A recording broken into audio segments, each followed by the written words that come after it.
Oi, alunos, tudo bem com vocês? Hoje a gente inicia aí o nosso segundo módulo do curso de Técnico em Análises Clínicas e hoje a gente vai falar a respeito da microbiologia. Então, se a gente pegar a palavra microbiologia, a gente vai ter uma definição e uma origem. Então, a palavra microbiologia, ela deriva de três palavras gregas que significa micros, pequeno, bios, que significa vida, e logos, que significa ciência. Então, a junção dessa palavra de microbiologia significa que é a ciência que vai estudar os micro-organismos. Os micro-organismos, eles incluem seres extremamente microscópicos que a gente não consegue ter uma visualização a olho nu, e eles podem ser classificados em diferentes classes, em diferentes. Eles podem ser agrupados de diferentes formas, de diferentes características, e um dos três micro-organismos mais vistos e mais apresentados que a gente tem a ideia e uma noção são os vírus, as bactérias, as algas. Então, só para vocês terem uma ideia do que são esses micro-organismos. Em específico, nessa disciplina, a gente vai dar, iniciando, a gente vai estar falando principalmente de um micro-organismo um pouco mais importante, que é uma bactéria. Então, as bactérias, elas são seres extremamente simples, eles possuem uma única célula, então a gente já viu isso lá no outro módulo, então a gente determina que esse tipo de micro-organismo, ele é um micro-organismo unicelular. E uma coisa muito importante sobre esse micro-organismo, que ele é um micro-organismo de célula procariótica. O que significa? Significa que ele não vai ter organização, então ele não possui uma carioteca verdadeira. E aí, dentro dessas bactérias, dentro dessa classificação como procariotos, desculpa, a gente acaba tendo dois estilos de micro-organismos, que são as bactérias e as arqueias. Uma coisa muito importante sobre os micro-organismos é que a gente pode ter micro-organismos que podem causar doenças e a gente tem micro-organismos que não vão causar doenças. Então a gente define que micro-organismos que causam doenças, eles são conhecidos como micro-organismos patogênicos, ou seja, qualquer micro-organismo que causar uma doença, a gente chama ele de patógeno. E já aqueles micro-organismos que não causam doenças, eles são conhecidos como micro-organismos não patogênicos, ou seja, não patógenos. Então aqui nas figuras a gente tem algumas imagens mostrando aí alguns micro-organismos que podem causar doenças e alguns micro-organismos que são utilizados aí no nosso dia a dia e eles não causam doenças. Beleza? Então, como eu falei para vocês, os micro-organismos eles têm uma vastidão muito grande de aplicação, então eles são aplicados desde a agricultura até a biotecnologia, então cada um deles vai ter um papel extremamente fundamental para essa situação. Então a gente tem na agricultura os micro-organismos que fazem a fixação de nitrogênio, então eles estão envolvidos ali em ajudar as plantas a obter esses nutrientes. A gente tem os alimentos, onde a gente pode ter alimentos fermentados, a gente pode ter preservação de alimentos, a gente pode adicionar aditivos alimentares. Outra importante atuação desses micro-organismos é em doenças, que a gente pode estar utilizando aí micro-organismos para detectar novas doenças ou utilizar esses micro-organismos para fazer tratamento, cura e prevenção. A gente tem aí os micro-organismos envolvidos no meio ambiente, onde a gente tem aí a famosa síntese de biocombustíveis, então a gente utiliza a fermentação do milho para obter etanol. E a gente tem aí a biotecnologia, que é utilizar esses organismos geneticamente modificados para a obtenção de produtos farmacêuticos, de terapia genética. Então a gente acaba tendo uma vastidão da aplicação desses micro-organismos. Então a gente tem aqueles micro-organismos que causam doenças e a gente tem aqueles micro-organismos que não causam doenças. Então eles podem tanto nos ajudar quanto nos prejudicar. O que vai determinar se o micro-organismo é patogênico ou não é a espécie, a classe, se esse micro-organismo está envolvido com alguma doença severa, tá bom? Então agora eu lanço uma pergunta para vocês. Será por que a gente estuda a microbiologia? Qual seria a finalidade de estudar essa disciplina? Será que ela tem alguma relevância para a análise clínica? Será que ela tem alguma relevância para o nosso dia a dia, para o nosso cotidiano? O que vocês pensam? Vamos dar uma olhada? Então, embora a gente ache que só exista micro-organismos que causam doenças, que existam micro-organismos que só estão ali para prejudicar as atividades do homem, a gente pode perceber que o quê? Que alguns micro-organismos eles desempenham papéis muito importantes na nossa vida, como os micro-organismos que são utilizados em biotecnologia, os micro-organismos que são utilizados para melhoramento de alguma espécie, de alguma planta, de alguma terapia.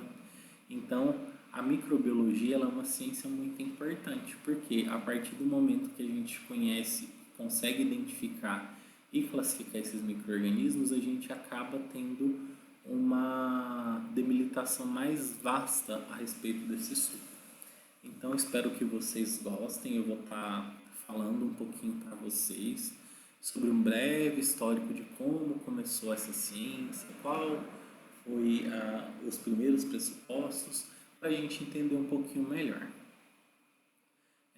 Se a gente olhar um pouquinho há muitos e muitos anos atrás, os seres bacterianos, ou seja, as bactérias, elas já existem há muito e muito tempo no nosso planeta. A gente foi, esses micro-organismos, eles foram investigados a partir da primeira ideia de Hooke, que começou a partir do momento que ele deu origem à teoria celular. O que ele quis dizer com essa teoria celular? Que todas as coisas que são vivas, elas têm que ser compostas por células.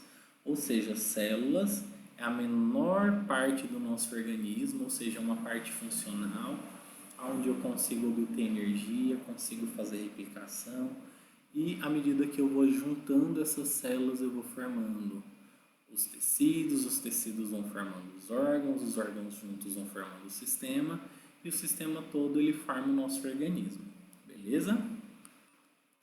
Então a gente teve aí um marco significativo muito grande em relação aos termos da microbiologia. Então a gente classifica essa microbiologia como a Idade do Ouro, que foi de 1857 até 1911, ou seja, a gente teve muitas descobertas, a gente teve muitas coisas interessantes que aconteceram dentro desses períodos. Tá listado alguns aí para vocês, depois vocês pesquisem, para vocês terem um pouquinho mais de curiosidade, para entender como que funcionou esse processo. E alguns marcos extremamente importantes, a gente acaba tendo 3 nomes de destaque. O primeiro, que é o de Louis Pasteur, que ele demonstrou que a vida ela não é gerada de forma espontânea, ou seja, a partir de uma matéria não viva. Depois a gente teve Joseph Lister, com outro marco muito importante sobre as condições assépticas das cirurgias. Então, todas as cirurgias que existiam, elas tinham um grau muito grande de infecções, principalmente onde tinha incisões. Então, Joseph Lister ele acabou utilizando o fenol, que foi um dos primeiros antissépticos que a gente tem aí relatos de utilização em processos cirúrgicos. E depois a gente tem aí Robert Koch, que ele acabou estabelecendo as condições experimentais de um micro-organismo específico em relação a uma doença. Então, o que ele fez?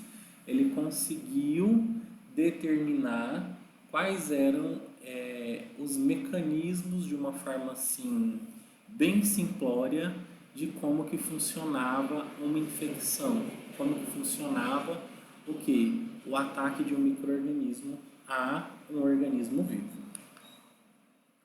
Então, quando que essa ciência ela surgiu? Ela surgiu quando Robert Hooke ele teve aí uma ideia brilhante de criar um microscópio.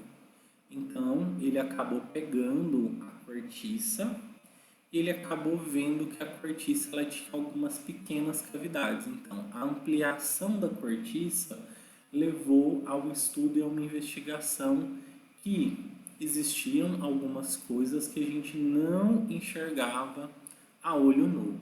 Então ele percebeu que existia alguns espaços vazios e mais para frente a gente vai determinar como se fosse uma célula.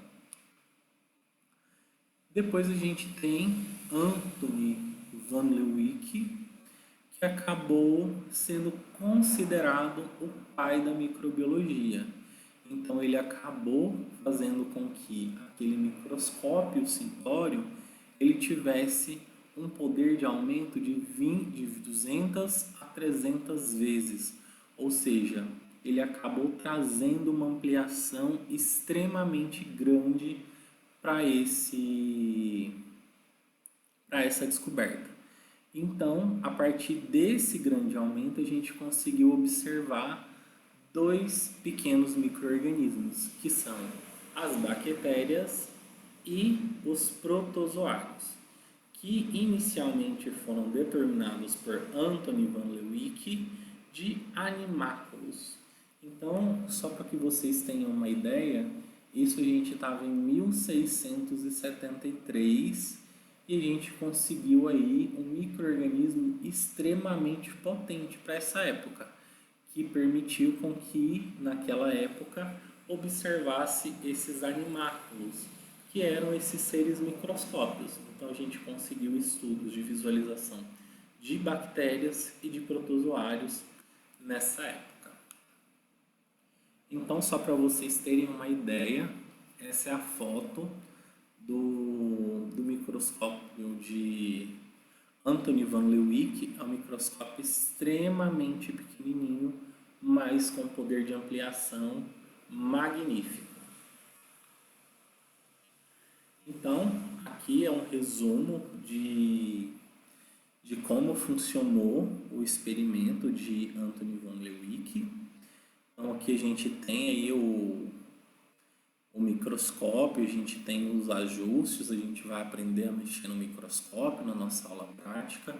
Então, a gente tem um ajuste para conseguir visualizar de uma forma melhor.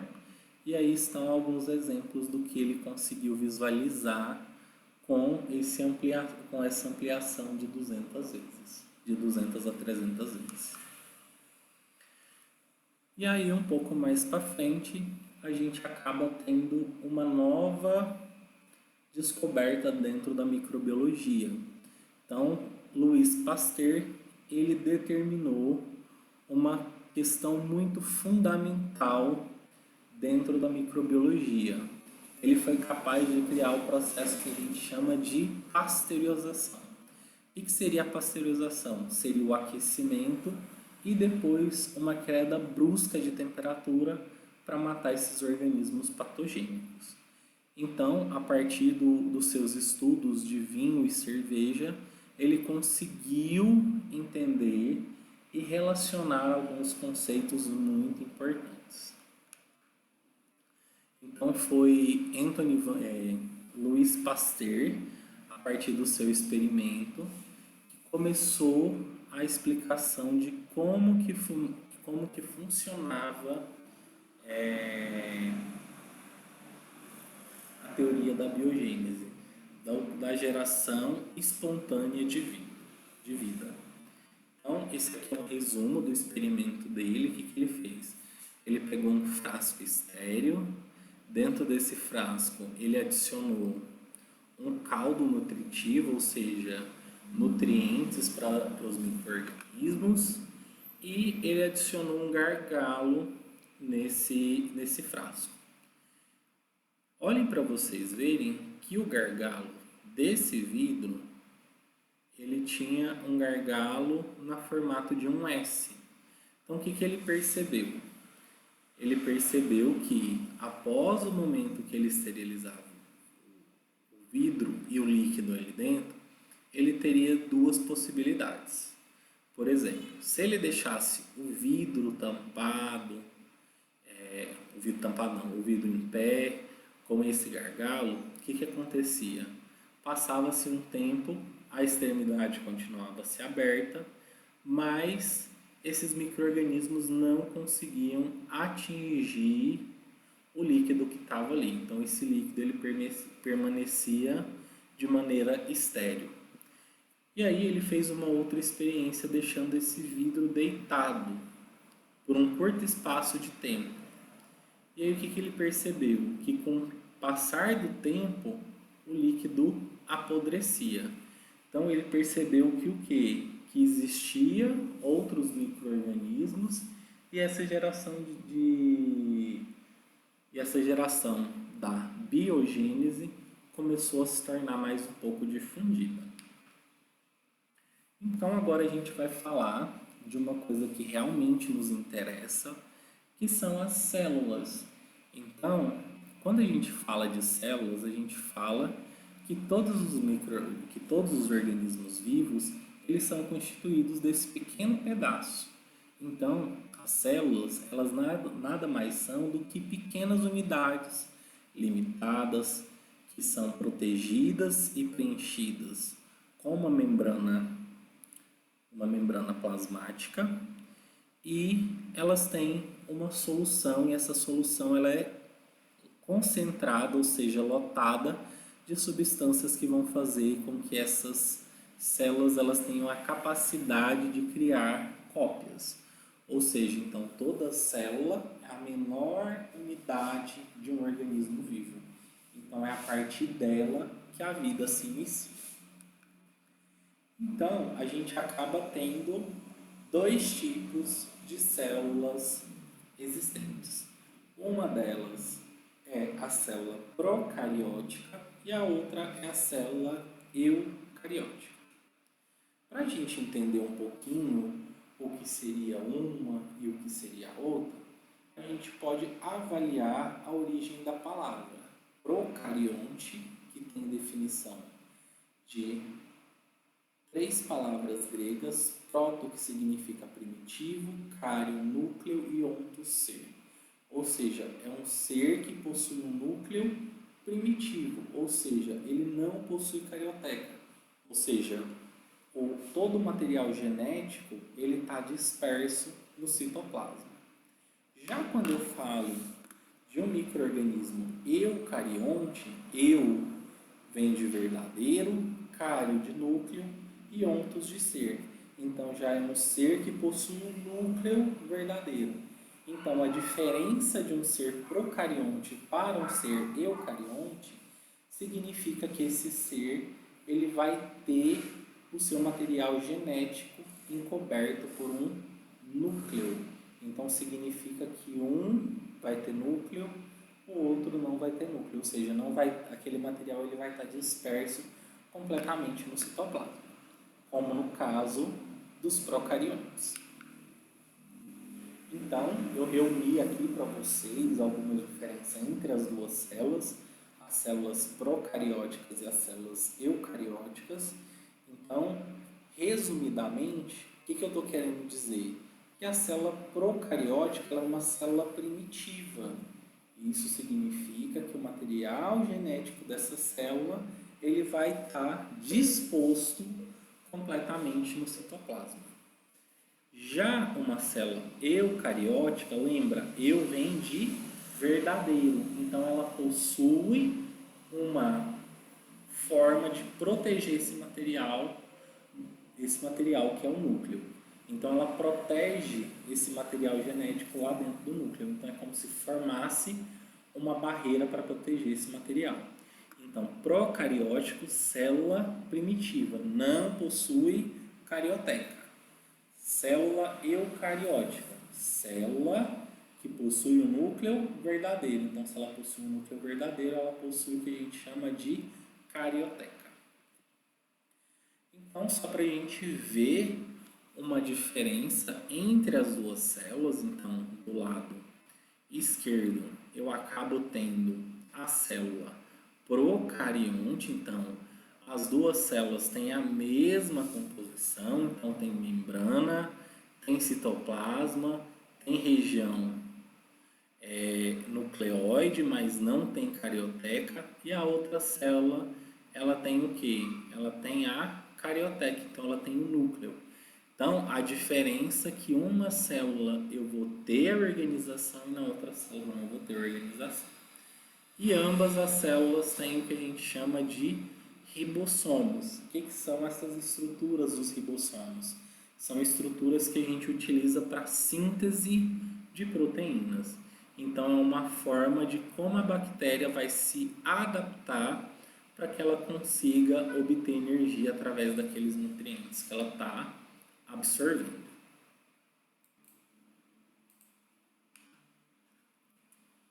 Então, aqui a gente tem a representação esquemática do que é uma célula procariótica. Então, só para a gente fixar bem o conceito do que é essa célula, do que é importante dela, vamos avaliar algumas questões. Então, como eu falei para vocês, ela é uma célula primitiva, toda célula tem citoplasma, material genético e membrana plasmática. Qual que é a diferença dessa célula com a célula eucarionte? Que essa célula procarionte, ela não vai ter o que? A carioteca. Então, o material genético, ele fica todo disperso no citoplasma. Lembrando que tanto na célula procarionte quanto na célula eucarionte, eu tenho os ribossomos, que são estruturas responsáveis pela síntese de proteínas. E essas proteínas vão ser o quê? Elas vão auxiliar o processo de digestão. Então, elas vão pegar esses nutrientes para que vão conseguir degradar esses nutrientes para que a célula consiga obter energia. Então, agora a gente vai falar de um assunto extremamente importante para a bactéria, que são algumas estruturas que a gente tem nessa célula. Essa célula, ela é composta por algumas estruturas são de proteção, algumas estruturas são mais relacionadas para a locomoção, entre outras situações. Então, uma das primeiras estruturas que a gente vê nas bactérias é o que a gente chama de glicocálice. Esse glicocálice, ele é um açúcar. Então, ele é um açúcar. E esse açúcar, geralmente ele tem um aspecto ou viscoso ou gelatinoso. Para que serve esse glicocálice? É uma forma das bactérias evitarem o que a gente chama de fagocitose. Então, é uma forma delas evitarem que as células que a gente tem no nosso organismo de defesa, elas sejam que fagocitadas.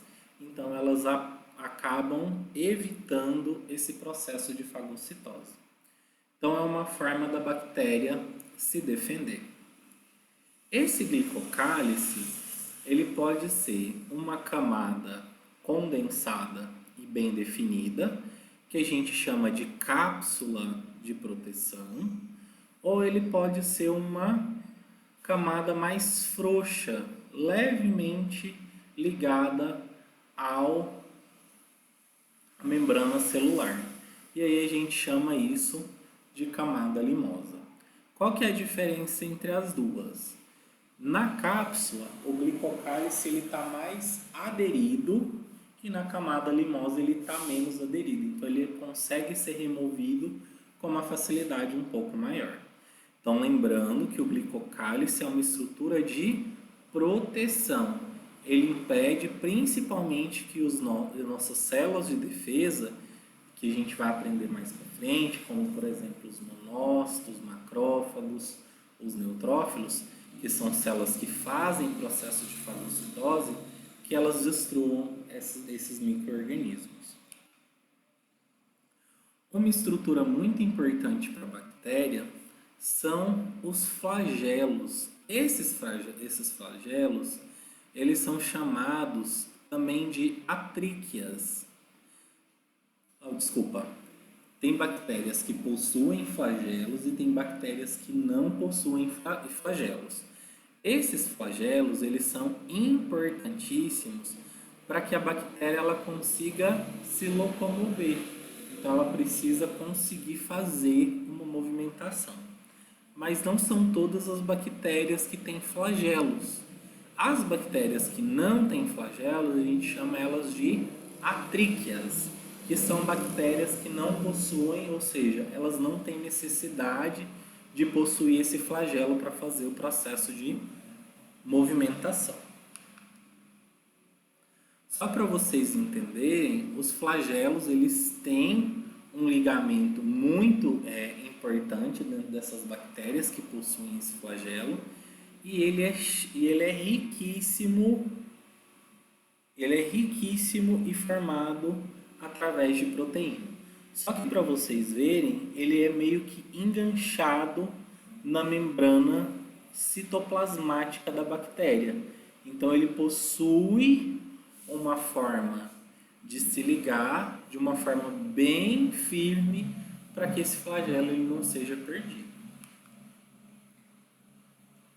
As bactérias que não possuem flagelos, elas são chamadas de atríquias, como eu falei para vocês, e elas são compostas através de filamentos axiais. O que seria esse filamento axial? É como se ela formasse um fio de telefone. Então, a movimentação desse tipo de micro-organismo, ela funciona em torno desse eixo axial. Então, ela vai fazendo essa movimentação, ela vai fazendo essa movimentação através de um processo de rotação. Então, ela vai fazendo essa rotação em função do eixo axial e ela consegue se movimentar. Uma outra estrutura muito importante para as bactérias é o que a gente chama de fímbrias. Não confundam as fímbrias com flagelos. Os flagelos eles têm uma proporção maior do que as fímbrias. As fímbrias elas servem como um material de fixação para esses micro-organismos. Ou seja, elas acabam se aderindo às superfícies em função desses materiais que elas têm aqui, que a gente denomina de fímbrias. Ou seja, fímbrias, material utilizado para aderir às superfícies. Flagelo, material utilizado para movimentação. Então, fímbrias é uma coisa, flagelo é uma outra coisa completamente diferente. Outra coisa, outra parte, outra estrutura que a bactéria tem, que é muito importante, é o que a gente chama de pile ou pilos. O pilos, ele serve como uma transferência de material genético entre uma e outra bactéria. Ou seja, é uma forma das bactérias compartilharem as suas informações genéticas voltadas principalmente a processos de resistência ou a processos de evolução. Toda bactéria ela possui uma parede celular e agora a gente vai entender do que é formada essa parede celular. Então, essa parede celular das bactérias elas são formadas principalmente de proteína. Então a gente acaba tendo o quê? Uma proteína associada a um açúcar. Então por isso que a gente fala que a parede celular da bactéria, ela é formada principalmente de quê? peptídeo glicano. O que é esse peptídeo glicano? Ele é uma proteína conhecida como mureína. E essa mureína, ela tem na composição dois açúcares muito importantes. A N-acetilglicosamina, que a gente chama de NAG, e o N-acetilmurâmico, que a gente chama de NAM. Então, esse peptídeo glicano, ele tem uma porção que é proteína e uma porção que é açúcar. Então, por isso que a gente chama ele de peptídeo glicano. Então, é uma proteína que tem uma junção com açúcares. E a gente dá um nome para essa proteína de mureína. Então, à medida que a gente vai tendo a formação dessa proteína, a gente vai associando alguns açúcares para a gente trazer o quê? Alguma resistência e uma certa definição da membrana celular.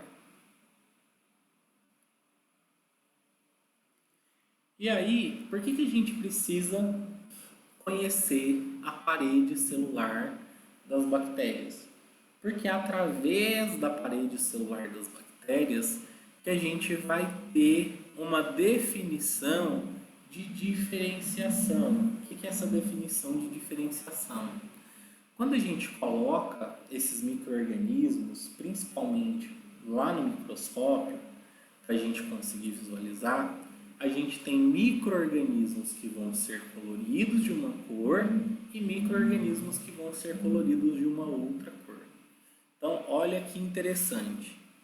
Como que a gente avalia essa coloração? A gente vai discutir isso em aulas mais posteriores, mas só para vocês terem uma ideia. A fixação de um corante, ela é maior devido à camada de mureína que eu tenho, que é a parede das grãs positivas.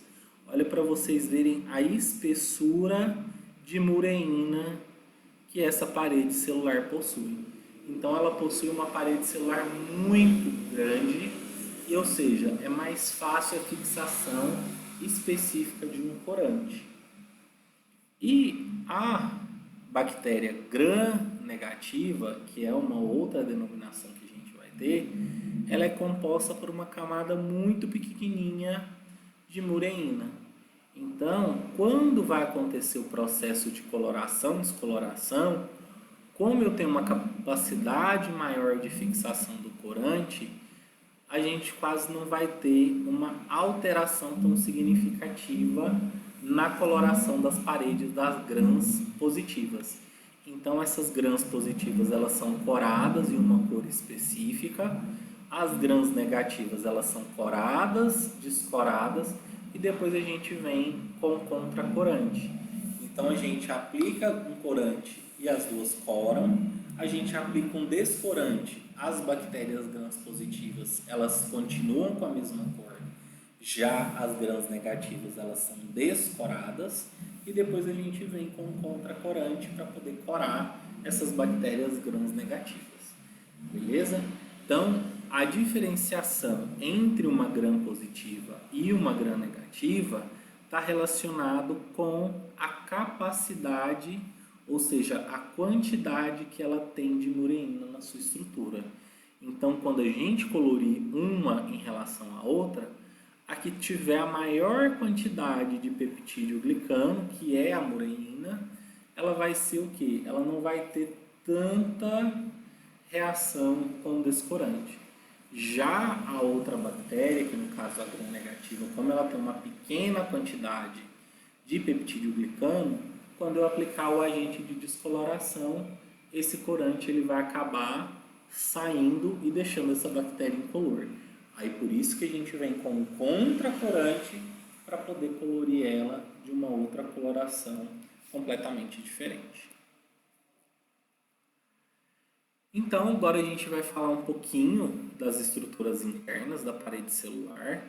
Então, a parede celular da bactéria ela é bem quase que semelhante à nossa, então ela tem algumas moléculas e algumas estruturas muito bem parecidas, como por exemplo, a membrana plasmática ela é formada principalmente de fosfolipídios, ou seja, são moléculas que vão ter a função de proteção.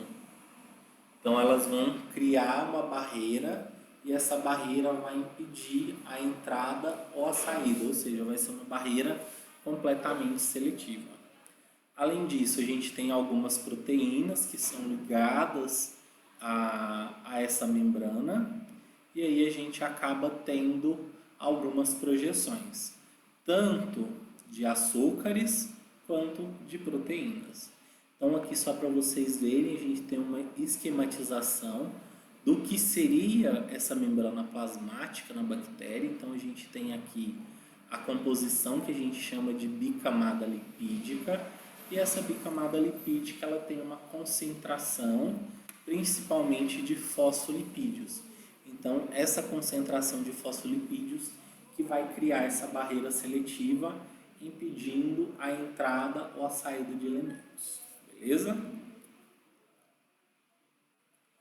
A principal função da barreira da membrana celular é a permeabilidade. Então, a permeabilidade da membrana plasmática, ela depende de muitos fatores e não é fácil passar qualquer elemento ou para dentro ou para fora dessa barreira que a gente chama de membrana celular.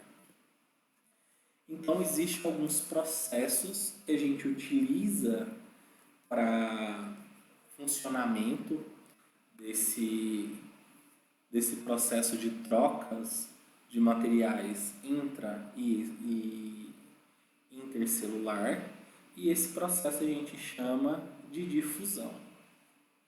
E esse processo de difusão ele vai permitir a troca entre material do meio intra para o meio extracelular. Então, aqui um exemplo para vocês, só para vocês entenderem como que funciona esse processo de difusão. Então, algumas moléculas que são pequenas, elas acabam tendo uma facilidade maior nesse processo de difusão. Já moléculas carregadas ou moléculas maiores, elas precisam de um transportador ou de uma proteína que faça esse transporte, para que ela consiga sair do meio extracelular e entrar para o meio intracelular.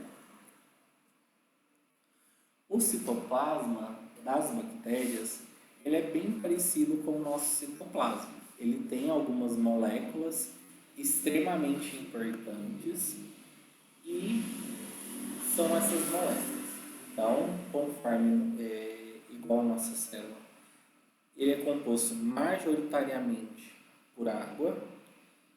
Depois eu tenho proteínas, carboidratos, lipídios e íons inorgânicos. Esses íons inorgânicos nada mais são do que cofatores para ativação das enzimas. Beleza?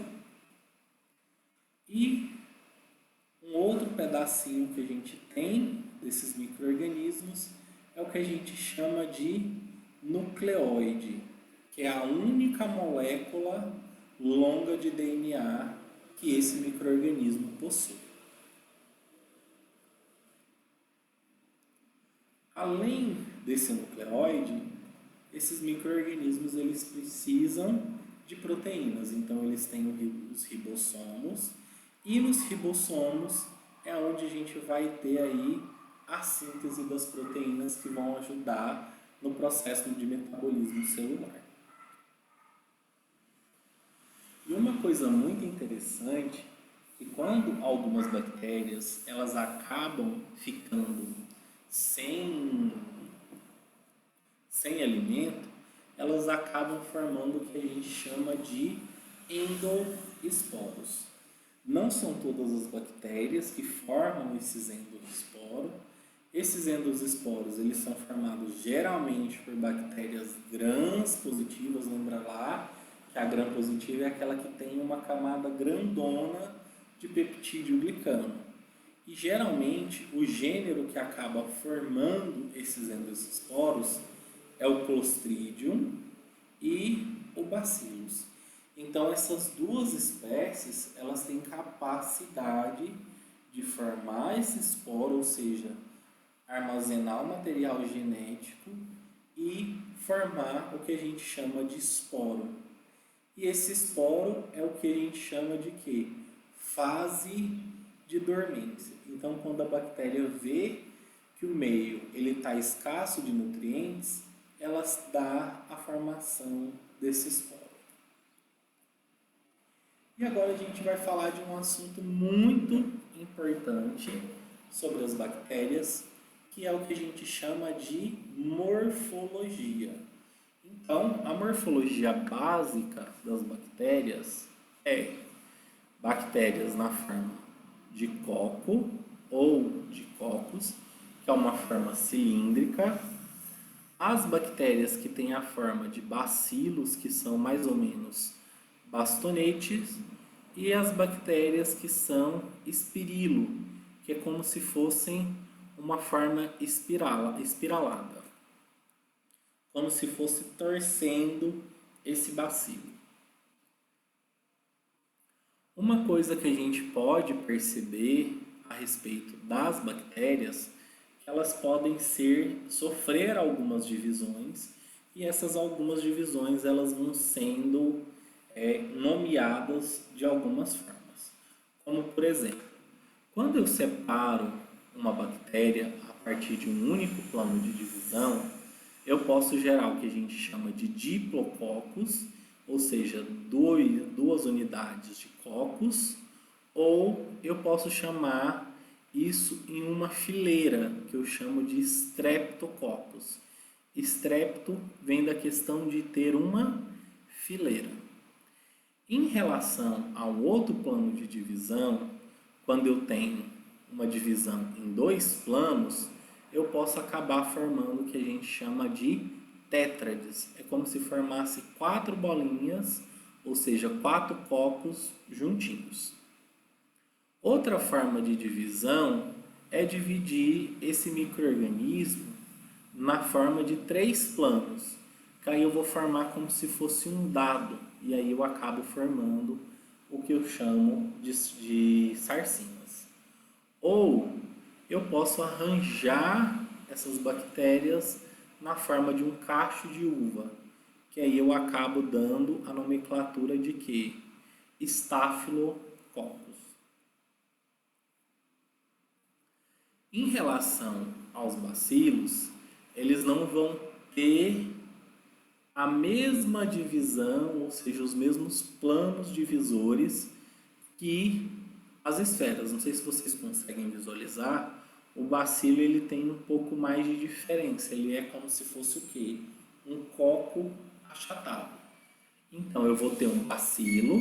Esse bacilo pode se dividir e formar o diplobacilo, ou ele pode formar aquela fileira que eu chamo de streptobacillus. Ou ele pode se dividir de uma forma irregular, e aí eu denomino ele de coco-bacilo. É como se fosse um coco misturado com bacilo, é como se a gente tivesse comprimido aquele bacilo. E aí eu dou um nome para isso de coco-bacilo. Já as bactérias que são espiroladas, elas já vão ter algumas formas um pouco mais diferentes. Elas podem ser bactérias de formas curvas, que a gente chama de vibrião. O que é esse vibrião? É como se eu tivesse pegado o bastão e curvado ele. Então eu acabo formando um vibrião. Já a prolongação da forma espirolada forma o que a gente chama de espirilo, que é como se fosse um fio de telefone. E a diferença é que esse formato espiralado ele tem uma resistência maior, então o corpo ele é bastante rígido. Já as espiroquetas, elas vão ter uma uma flexibilidade maior. E elas vão possuir o que a gente chama de quê? Espirais na forma de helicoidais, como se fossem fios de telefone. Aquele bife bem flexível. Então eu espero que vocês tenham gostado da aula e até a nossa próxima aula.